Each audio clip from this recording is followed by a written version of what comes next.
Hello दोस्तों, the concept of GS में आपका स्वागत है। मैं पीके गुप्ता आप सभी का स्वागत करता हूं। आइए हम लोग बात करते हैं। मैं प्रतिदिन जो है ना हम लोग सभी लोग मिलके 25 क्वेश्चन जो है ना साइंस का करेंगे। ग्रुप डी और एनटीपीसी के लिए काफ़ी इंपॉर्टेंट साबित होगा आप लोगों के लिए। आइए हम बात करते हैं। पहला क्वेश्चन इसमें काफ़ी आसान सा दिया गया है। ध्वनि किस तरंग का उदाहरण है? ध्वनि के बारे में बात करते हैं, साउंड के बारे में चर्चा कर रहे हैं यहाँ पे कि किस तरीका का यहाँ पे किस तरह का तरंग है ये। ऑप्शन दे रखा है यहाँ पे अनुदैर्ध्य तरंग, अनुप्रस्थ तरंग, विद्युत चुंबकीय तरंग और यांत्रिक तरंग। तो इसका आंसर जाता है अनुदैर्ध्य तरंग। नॉर्मली ये अनुदैर्ध्य तरंग एक प्रकार का होता है। आपको पता होना चाहिए कि वेव जो है ना, तरंग की चर्चा करें तो तरंग दो प्रकार के होते हैं। पर एक लाइन सुन लीजिए ये कि तरंग हम उसे कहते हैं जो ऊर्जाओं का स्थानांतरण करता है। कहने का मतलब है एक स्थान से दूसरे स्थान तक ऊर्जा को ढोने का काम, और इसमें ऊर्जा का वाहक जो होता है वह तरंग कहलाता है। उसको इंग्लिश में वेव बोलते हैं। तो यहाँ पे हम बात करते हैं वेव का। तो वेव दो प्रकार के होते हैं। एक को जो है ना हम लोग मैकेनिकली वेव कहते हैं। एक को क्या बोलते हैं? Mechanically wave. और एक को हम लोग यहाँ पे इलेक्ट्रोमैग्नेटिक वेव कहते हैं। क्या बोलते हैं यहाँ पे? इलेक्ट्रोमैग्नेटिक। ध्यान से सुनिएगा फिर से। हमने क्वेश्चन देखा है कि ध्वनि किस तरह का तरंग है। तो ध्वनि बात रहा कौन सा तरंग है, तो पहला आंसर आ गया इसका अनुदैर्ध्य तरंग। हम बात कर रहे हैं कि तरंग कितने प्रकार के होते हैं। तरंग दो प्रकार के होते हैं। एक को जो है ना मैकेनिकली वेव, हिंदी में इसको यांत्रिक तरंग कहते हैं। और एक चर्चा करें इसको हम इलेक्ट्रोमैग्नेटिक वेव कहते हैं। क्या कहते हैं यहाँ पे? इलेक्ट्रोमैग्नेटिक वेव बोलते हैं। इन जनरली देखा जाए कि इलेक्ट्रोमैग्नेटिक वेव हिंदी में विद्युत चुंबकीय तरंग, मैकेनिकली वेव इसको हिंदी में जो है ना यांत्रिक तरंग कहते हैं। सुनिए गौर से, यांत्रिक तरंग को दो भाग में बांटा जाता है। एक को जो है ना अनुप्रस्थ तरंग, क्या बोलते हैं यहाँ पे? अनुप्रस्थ तरंग। और एक को जो है ना इसको हम लोग अनुदैर्ध्य तरंग कहते हैं। कौन सा तरंग कहते हैं यहाँ पे? अनुदैर्ध्य तरंग कहते हैं। एक को अनुप्रस्थ तरंग और एक को क्या कहते हैं? अनुदैर्ध्य। इसी को ट्रांसवर्स वेव और इसी को लॉन्गिट्यूडनल वेव के नाम से जानते हैं। फिर से एक बार सुनिए कि तरंग जो है ना ऊर्जा का वाहक होता है। ये दो तरह के होते हैं। एक को यांत्रिक तरंग, एक को विद्युत चुंबकीय तरंग कहते हैं। यांत्रिक तरंग दो प्रकार के, एक को अनुप्रस्थ तरंग और एक को क्या कहते हैं? अनुदैर्ध्य तरंग कहते हैं। ठीक है ना। अब रह गया बात कि मैकेनिकली वेव हम उसे कहते हैं जो ऊर्जा का मतलब कि जिसको गति करने के लिए माध्यम की आवश्यकता होती है। हमेशा वो माध्यम में गति करेगा। कहाँ गति करेगा? माध्यम में गति करता है। वैसे तरंग को हम लोग क्या कहते हैं?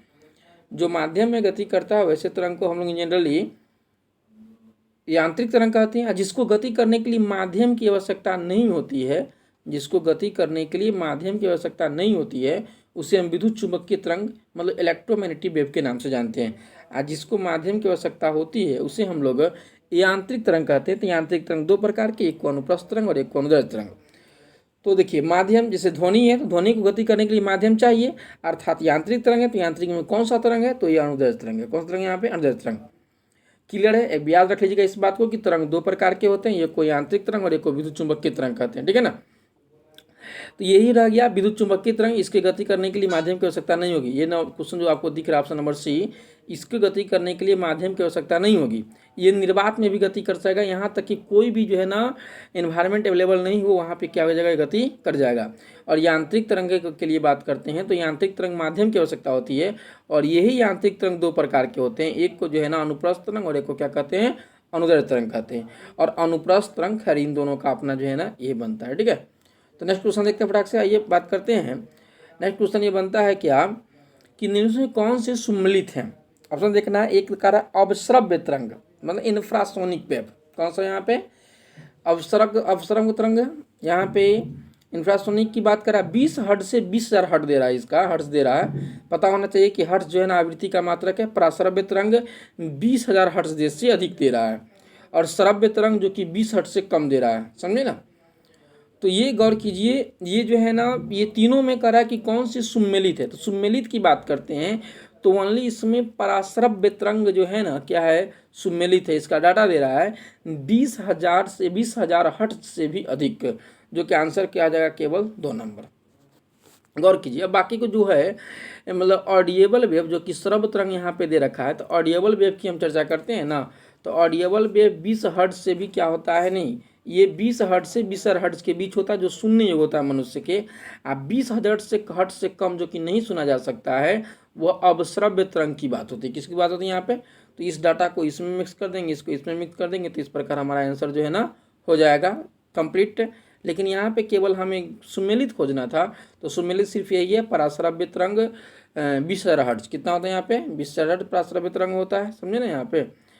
तो आइए हम बात करते हैं, नेक्स्ट देखते हैं गौर से, अगला क्वेश्चन की चर्चा कर रहे हैं। तो अगला क्वेश्चन में क्या है कि निम्न में से किस तरंग को गति करने के लिए माध्यम की आवश्यकता होती है। फिर हम वही बात कर लिए, आपको याद कराना चाहते हैं कि आपको जनरली हम याद करें कि निम्न में से किस तरंग को गति करने के लिए माध्यम की आवश्यकता होती है।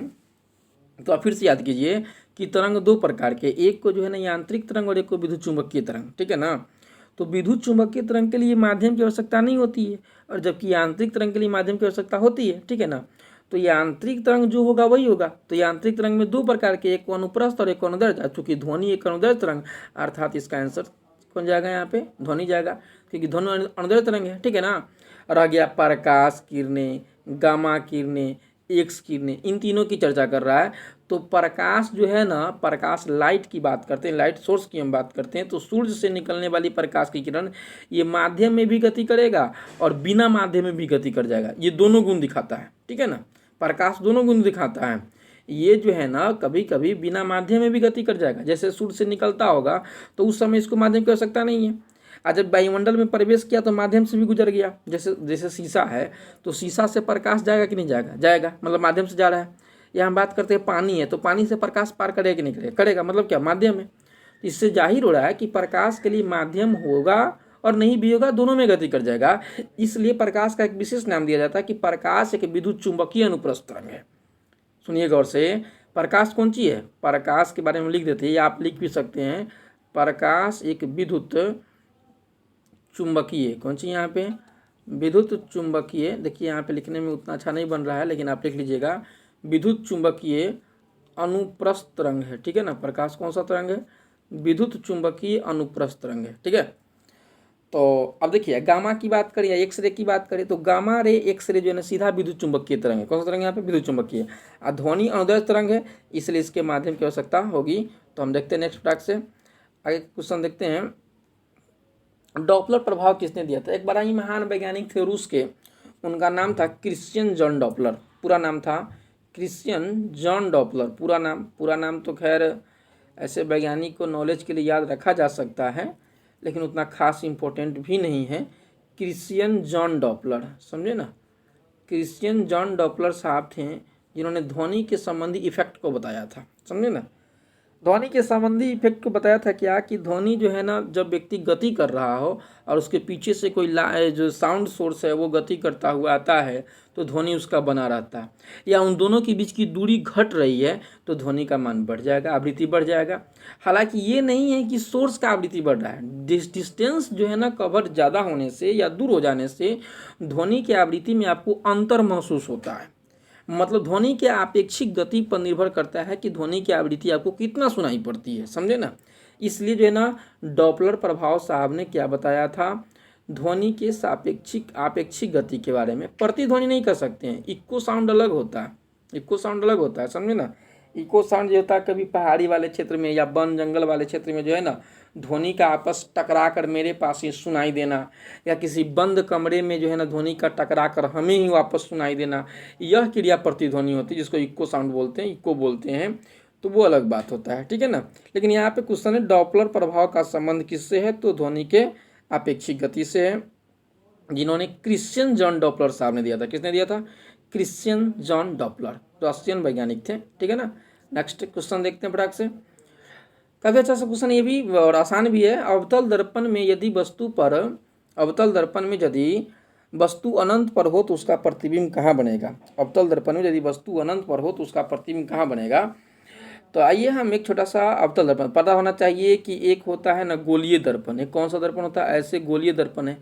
गोलीय दर्पण को ऐसे काट दिया जाए तो इधर एगो ऐसे प्राप्त हो जाएगा, ऐसे प्राप्त हो जाएगा।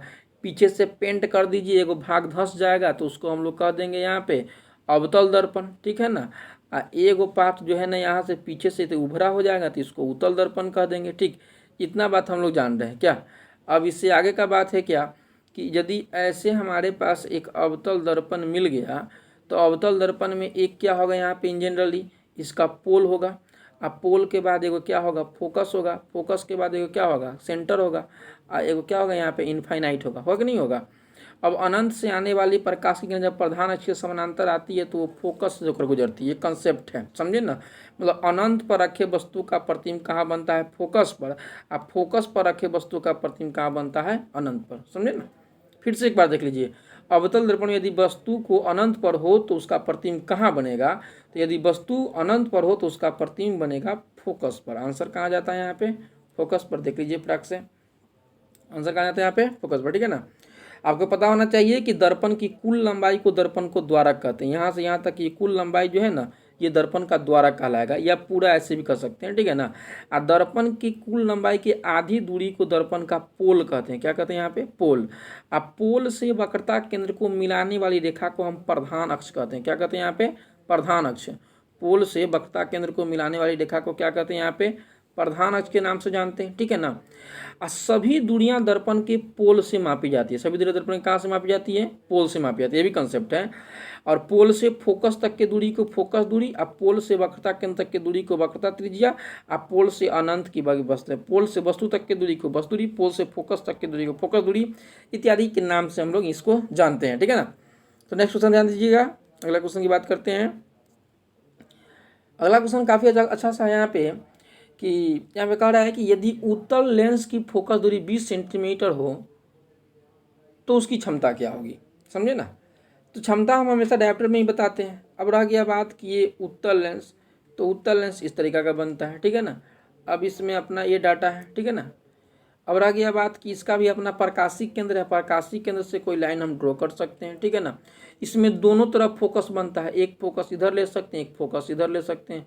तो एक F1 F2 हो जाएगा, एक वक्रता केंद्र इधर लेंगे, एक वक्रता केंद्र लेंगे, इसमें दोनों तरफ बनता है, ठीक है ना।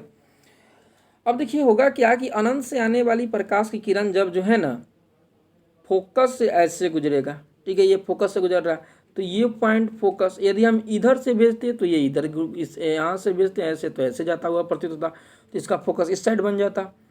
तो हमें फोकस देखे तो इधर की दूरी को हम प्लस बोलते हैं। क्या बोलते हैं यहाँ पे? प्लस। और इधर की दूरी को माइनस। ये साबित हो गया कि उत्तल लेंस में फोकस दूरी पॉजिटिव होता है। ये बात आप पहले सीख लिए कि उत्तल लेंस में फोकस दूरी क्या होता है? पॉजिटिव। अब इसके बाद क्वेश्चन पर ध्यान देते हैं, ठीक है ना। अब इसके बाद किस पर ध्यान देता हूँ? यहाँ पे क्वेश्चन पर। फॉर्मूला बनता है कि P बराबर 1/f। P बराबर 1/f। चूँकि f यहाँ सेंटीमीटर में गिवन है, लेकिन हमको चाहिए किस में? मीटर में। तो मीटर में चाहिए तो इसको 100 से क्या कर देंगे? डिवाइड कर देंगे। सो इसका फॉर्मूला बन जाएगा 100/f। बनेगा कि नहीं बनेगा? अब यहाँ f का वैल्यू जो है ना कितना दिया गया है पता है आपको? 20 दिया गया है। तो 100/f, तो f का वैल्यू दे देंगे यहाँ पे 20, ठीक है ना। तो 20 कैंसिल हो जाएगा, कैंसिल होकर कितना दे देगा? 5। तो हमारे पास आंसर हो जाएगा 5 डायोप्टर। कितना हो जाएगा यहाँ पे? 5 डायोप्टर। तो ऐसा मत समझ लीजिएगा कि लेंस का कोई ऐसा ही मात्रक डायोप्टर है तो कोई वैज्ञानिक होंगे डायोप्टर करके।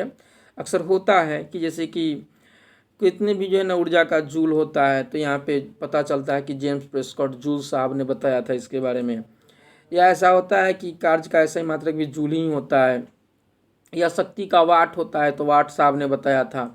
या जो है ना बल का न्यूटन होता है तो न्यूटन साहब ने बताया था। तो ऐसी बात इसके लिए नहीं है, ध्यान रखिएगा। एक लेंस का ऐसा ही मात्रक जो है ना, ये लेंस के शक्ति का ऐसा ही मात्रक डायोप्टर होता है। तो खैर इसके डायोप्टर से कोई वैज्ञानिक का संबंध नहीं है।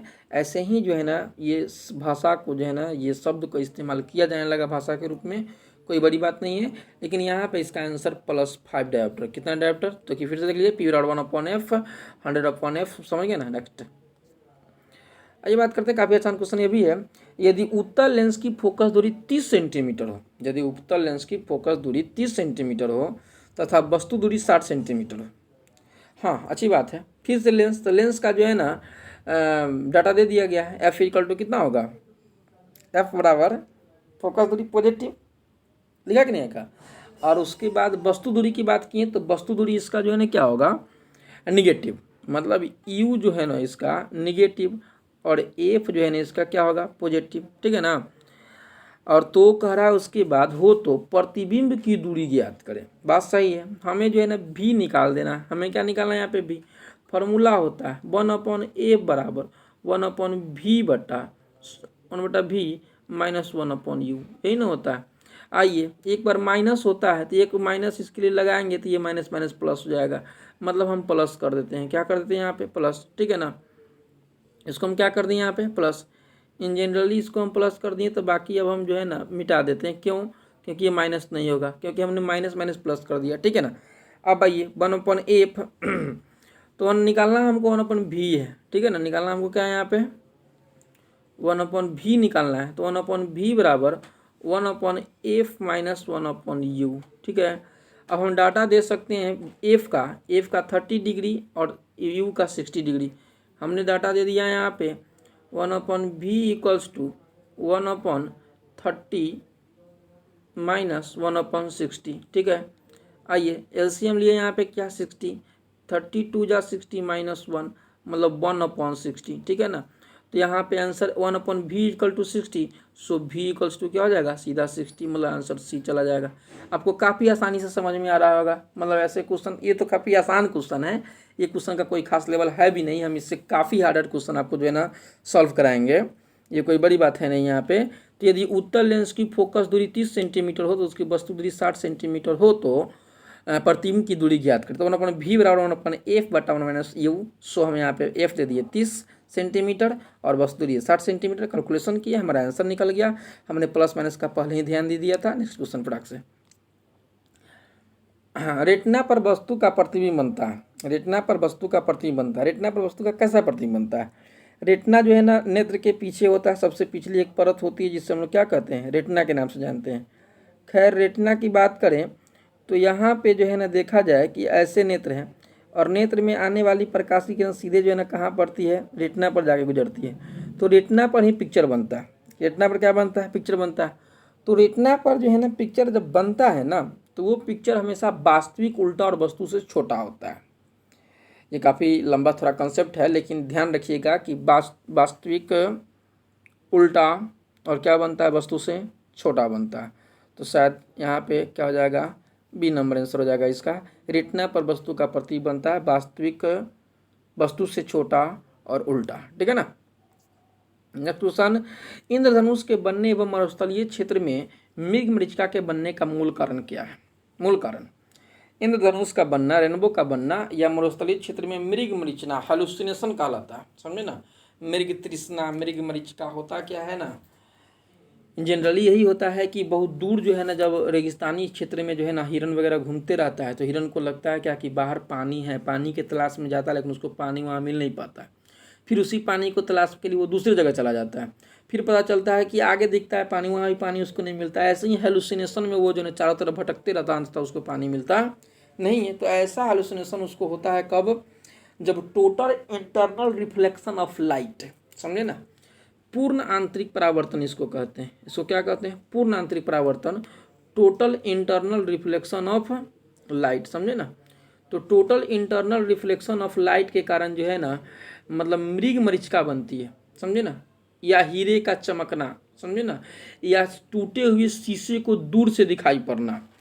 टूटा हुआ शीशा दूर से दिखाई पड़ता है, समझे ना, ये कारण क्या है बात समझे ना, पूर्ण आंतरिक परावर्तन, total internal reflection of light, समझे ना, या हीरा का चमकना, ठीक है ना, ये भी है हीरा का बनावटे ऐसा कुछ विशेष होता है ना कि उस बनावट के कारण जो है ना क्या होता है कि वो बहुत सारा जो है ना लाइट को रिफ्लेक्ट करता है, वो भी पूर्ण रूप से, तो इसको टोटल इंटरनल रिफ्लेक्शन लाइट बोलते हैं।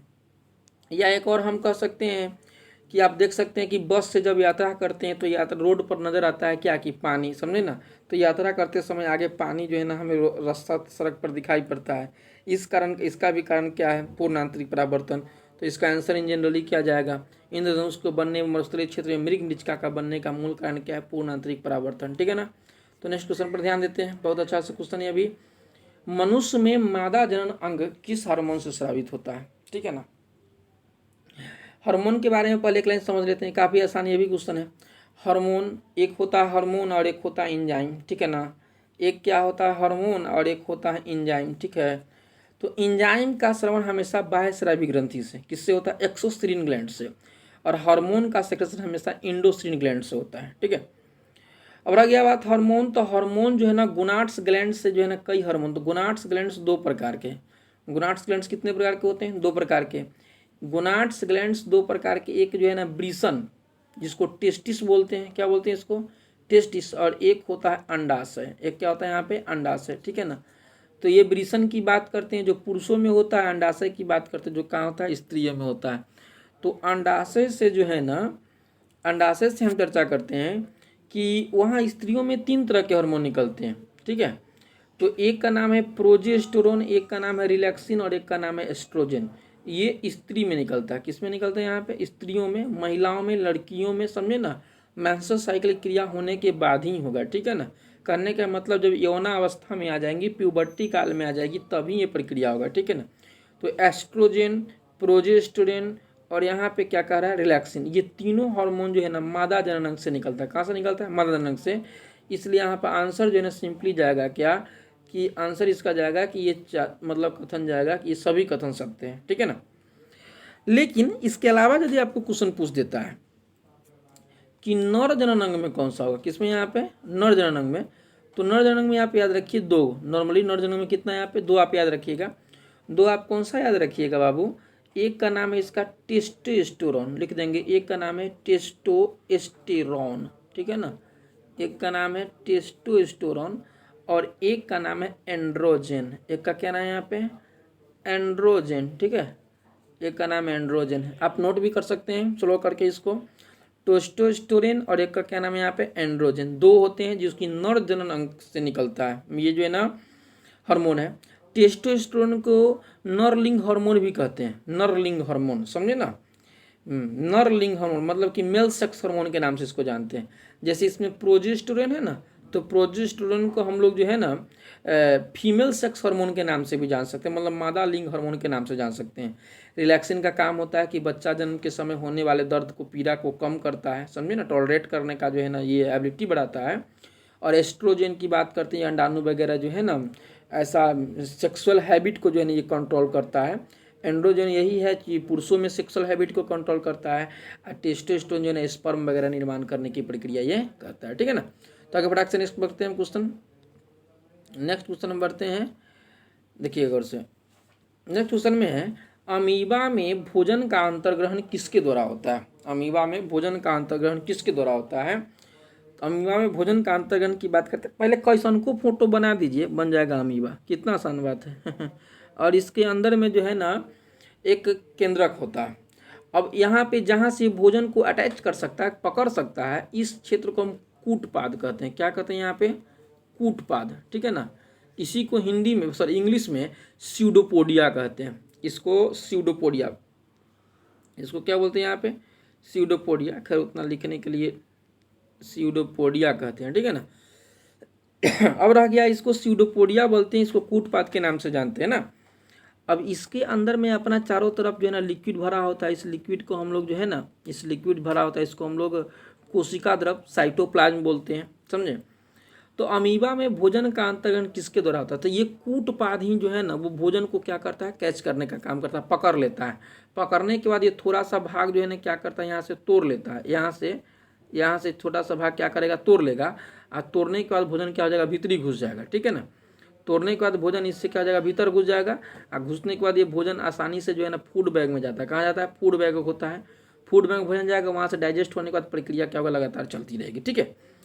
लेकिन उसके अलावा भी ऑप्शन इसमें दे रखा है, ऑप्शन इसमें दे रखा है। हालांकि इसका आंसर तो हमें पता चल गया कि ये होगा, ठीक है ना। लेकिन इसके अलावा है कोशिका मुंह, इसको इंग्लिश में कहते हैं साइटोस्टोम। इसको इंग्लिश में क्या कहते हैं? साइटोस्टोम बोलते हैं, कोशिका मुंह, ठीक है ना। तो कोशिका मुंह अलग होता है, ये पैरामीशियम में पाया जाता है। किसमें पाया जाता है? पैरामीशियम में। लिख सकते हैं आप, ये किसमें पाया जाता है? पैरामीशियम में। ऐसा प्रक्रिया होता है जब वो भोजन को लेने का काम करता है कोशिका मुंह। सिलिया, सिलिया जीवाणु में होता है। सिलिया कहाँ होता है? जीवाणु में। ये चारों बात आप याद रखिएगा, तीनों बात, सॉरी। कूटपाद कहाँ होता है? अमीबा में। कोशिका मुंह कहाँ होता है? पैरामीशियम में। सिलिया कहाँ होता है? सिलिया को ही फ्लैजिला कहते हैं, इसी को रोम कहते हैं, ठीक है ना। तो ये कहाँ होता है? जीवाणु में, ठीक है ना। सिलिया, फ्लैजिला या रोम, ये कहाँ होता है? जीवाणु में, ठीक है। तो नेक्स्ट अगला, निम्न से कौन सा एंजाइम लार में पाया जाता है? मतलब सलाइवा कौन सा जो है लार में पाया जाता है एंजाइम? एंजाइम आपको बोले थे कि जब भी निकलता है तो बाह्यस्रावी ग्रंथि से निकलता है। हार्मोन जब भी निकलता है तो किससे निकलता है? हार्मोन जब भी निकलता है तो अंतःस्रावी ग्रंथि से, ठीक है ना। तो निम्न से कौन सा एंजाइम लार ग्रंथि में, लार में पाया जाता है? तो इसका आंसर जाता है टाइलिन। कौन सी जाता है यहाँ पे? टाइलिन, ठीक है ना। लेकिन इसके अलावा भी कई होते हैं, जैसे टाइलिन, म्यूलिन, एमिलिन, समझे ना। पेप्सिन की बात करते तो ये आमाशय में होता है। क्या होता है यहाँ पे? ट्रिप्सिन, इमाइलेज, लाइपेस की बात करते हैं अग्नाशय में। ऑप्शन नंबर ए जो है वो कहाँ होता है? आमाशय, यहाँ लिख देते हैं हम आमाशय, ठीक है ना। और ट्रिप्सिन की बात करते हैं उसको लिख देते हैं अग्नाशय। क्या लिखते हैं यहाँ पे? अग्नाशय में, पैनक्रियाज में, ठीक है ना। काइमोप्रोस्टिन की बात करते हैं तो ये भी अग्नाशय का हिस्सा है, वहाँ पे जो है ना ये संपन्न होता है प्रक्रिया को डाइजेस्टिव सिस्टम में। ये अम्लीय प्रकृति का जो है ना निकलता है रस, पेप्सिन, जो कि वो क्या करता है उसको क्लियर करता है, समझे ना। और ट्रिप्सिन वगैरह भी जो है ना क्या होता है? अग्नाशय में पाया जाता है। टाइलिन, म्यूलिन और एमिलिन भोजन का सबसे पहले पाचन करने का काम करता है। वो भी भोजन के सबसे पहले स्टार्च को पचाता है। किसको पचाता है यहाँ पे? स्टार्च, ठीक है ना। स्टार्च को हिंदी में मंड कहते हैं। क्या कहते हैं इसको यहाँ पे? मंड। स्टार्च को हिंदी में मंड कहते हैं। तो मंड का पाचन, सबसे पहले भोजन का पाचन कहाँ होता है? मुंह में, टाइलिन के द्वारा। किसके द्वारा होता है? टाइलिन के द्वारा। तो ये बात आप भूलिएगा मत, ये किसके द्वारा होता है यहाँ पे? टाइलिन के द्वारा, ठीक है। आइए नेक्स्ट क्वेश्चन। नेक्स्ट क्वेश्चन में ध्यान देंगे यहाँ पे कि किस अभिक्रिया द्वारा पौधे में ऑक्सीजन बाहरी वातावरण से कोशिकाओं में पहुंचता है? तो इस क्रिया को विसरण बोलते हैं। क्या बोलते हैं यहाँ पे? विसरण। ऑप्शन के हिसाब से हालांकि जो है ना एक ऑस्मेटिक प्रेशर बनता है, परासरणी दाब बनता है, जिससे जल से जो है ना जाता है, ठीक है। लेकिन जर नहीं दिया है, बाहर से दे रहा है, तो बाहर से विसरण नहीं होगा, ठीक है ना। फर्मेंटेशन दिया है ऑप्शन नंबर ए में, किण्वन होगा नहीं, दहन होगा नहीं। आप फोटोसिंथेसिस प्रोसेस दे रखा है, प्रकाशन है, तो ये तो भोजन बनाने की प्रक्रिया अलग है। तो इसका कौन सा यहाँ पे? विसरण, ठीक है ना। लेकिन ऑक्सीजन पहुंचने की प्रक्रिया है, तो ऑक्सीजन पहुंचने की क्रिया जो है ना यहाँ पे प्रकाश संश्लेषण क्रिया मुख्यतः इस्तेमाल किया जाता है। किसके लिए? प्रकाश संश्लेषण क्रिया जो है ना भोजन बनाने के लिए किया जाता है। इसमें जल तथा कार्बन डाइऑक्साइड लिया जाता है। इसमें जल तथा कार्बन डाइऑक्साइड क्या किया जाता है? लिया जाता है, और ऑक्सीजन छोड़ा जाता है। तो यहाँ किस अभिक्रिया द्वारा पौधे में ऑक्सीजन बाहरी वातावरण से कोशिकाओं में पहुंचता है? ये नहीं होगा, इसका कौन सा आंसर होगा? विसरण, ठीक है। नेक्स्ट, संक्षारण किस प्रकार की अभिक्रिया है? अपचयन अभिक्रिया। कौन सा यहाँ पे? अपचयन। ऑक्सीजन की उपस्थिति में कोई भी लोहा में रस्ट लग जाता है, जंग लग जाता है, धीरे धीरे जो है ना वस्तु क्या हो जाता है? संक्षारित हो जाती है। तो ऑक्सीजन की उपस्थिति में होने वाली प्रक्रिया यहाँ पे अपचयन कहलाता है। ध्यान देने का नेक्स्ट क्वेश्चन, यहाँ पे किस रासायनिक अभिक्रिया में ऑक्सीजन के अनुपात को का बढ़ाना क्या कहलाता है? फिर वही उस तरह ऑक्सीजन का अनुपात का ऑक्सीजन बढ़ेगा तो वो क्रिया जो है ना क्या कहलाएगा? अपचयन अभिक्रिया कहलाएगा इन जनरली, समझे ना। तो अपचयन की बात की है, ठीक है। नेक्स्ट क्वेश्चन देखते हैं। अगला क्वेश्चन नहीं, इतना ही पढ़ने देते हैं हम, समझे ना। और लगातार इस काम को हम लोग करते रहेंगे, मतलब कि साइंस का क्वेश्चन होना चाहिए प्रतिदिन, समझे। और उसके साथ धीरे धीरे हम लोग जो है ना करके मतलब बहुत सारे क्वेश्चन को जो है ना स्टडी कर लेंगे या इसके माध्यम से देख लेंगे। तत्काल आज के लिए इतना ही। Thank you.